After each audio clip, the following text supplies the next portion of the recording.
Olá! Hoje a gente vai mergulhar de cabeça em um dos textos mais fascinantes e, sem dúvida, mais influentes de todos os tempos, o Evangelho de João. É uma obra que muitos consideram o ponto mais alto de toda a revelação bíblica. Vamos juntos descobrir o porquê? Olha, essas são palavras com peso, não é mesmo? Elas vêm de gente que passou a vida estudando esse livro.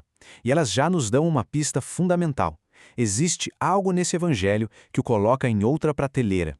Ele se aprofunda em ideias teológicas de um jeito que poucos outros textos se atrevem a fazer.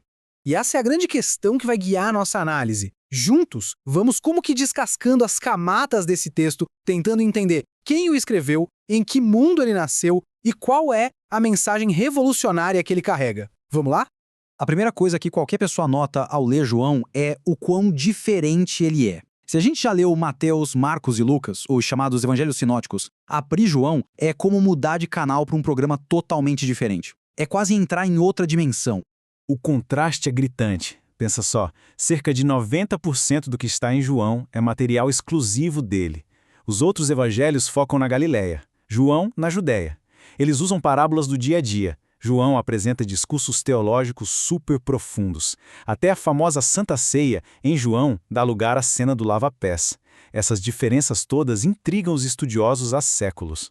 Então, se o conteúdo é tão particular, a pergunta seguinte é óbvia. Afinal, quem escreveu isso?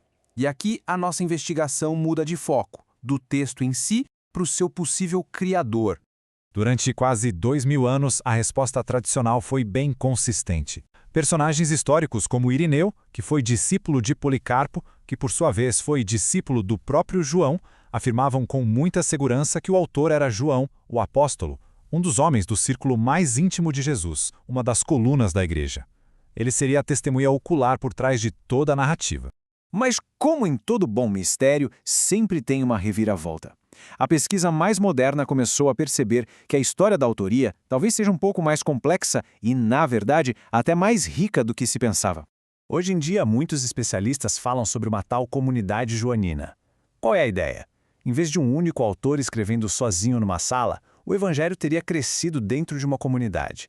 Pense como uma escola de pensamento que se formou ao redor dos ensinamentos daquela testemunha original, o tal discípulo amado. Ao longo de décadas, esse grupo guardou, refletiu e finalmente colocou no papel essa tradição, que foi moldada também pelas experiências deles.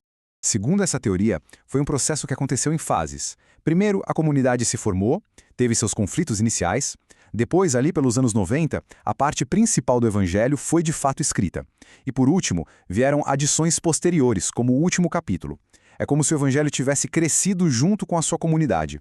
Para a gente entender por que a mensagem de João é tão intensa, a gente precisa viajar no tempo e entender o mundo em que ela nasceu. O que os estudiosos chamam de cenário de vida desse texto foi um período de muita crise e conflito. O ponto-chave aqui parece ter sido o trauma da expulsão da sinagoga. Para esses primeiros seguidores, que eram judeus, ser expulso do centro da sua vida religiosa e cultural era algo devastador. Essa separação dolorosa ajuda a explicar a linguagem forte do evangelho. Sabe, com essas divisões bem marcadas entre luz e trevas, crentes e o mundo, o de cima e o de baixo, o texto foi literalmente forjado no fogo desse conflito. Certo.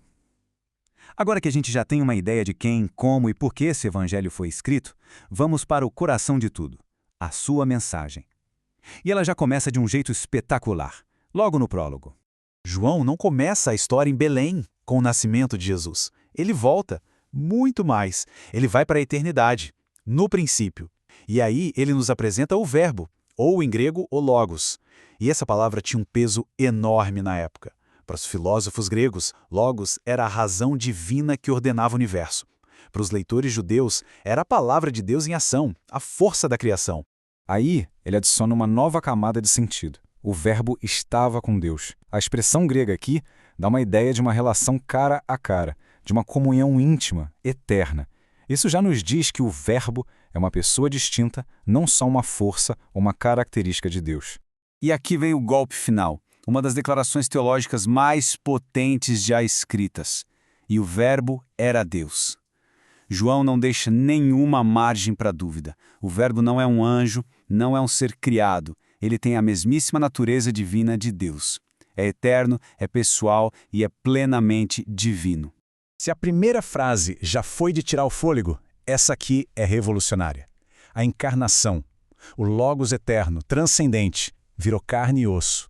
Isso era um desafio direto a muitas ideias da época, como as do gnosticismo, que diziam que o mundo material era ruim. E João vem e diz: Deus não só tocou o mundo material, ele se tornou parte dele. Ok, mas como é que João sustenta uma afirmação tão ousada?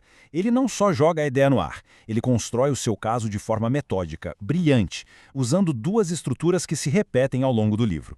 A primeira são 7 sinais. É muito importante que João não os chame de milagres. A palavra grega é semion, que quer dizer sinal, tipo uma placa de trânsito. Cada evento não é só uma demonstração de poder, é uma placa apontando para uma verdade mais profunda sobre quem Jesus é. A água vira vinho é um sinal da nova criação. A cura do cego é um sinal de que Jesus abre nossos olhos espirituais. A ressurreição de Lázaro é um sinal de que ele é a própria vida. A segunda estrutura são as 7 declarações "Eu sou". Essa frase nos joga direto para a cena de Moisés na sarça ardente, quando Deus se revela como "Eu sou o que sou". Então, quando Jesus usa essa fórmula exata, ele não está só fazendo uma poesia. Ele está reivindicando para si a identidade do próprio Deus. Chegando ao fim de toda essa construção literária e teológica, qual é o saldo final? Para que todo esse trabalho? Qual era o objetivo do autor ao escrever essa obra-prima? E o mais legal é que a gente não precisa adivinhar. O próprio autor nos conta, com todas as letras. Esse versículo é a tese de todo o livro. O texto não é só história ou filosofia. Ele é um convite. Um convite para crer que Jesus é quem ele diz ser, e o resultado disso, segundo João, não é só conhecimento, é vida. E isso tudo nos deixa com uma última pergunta para refletir. O propósito de João era claro: revelar o Verbo que se fez carne. A questão que atravessa os séculos e chega até nós é: se essa revelação divina de fato entrou na história humana, o que isso significa para a gente, aqui e agora?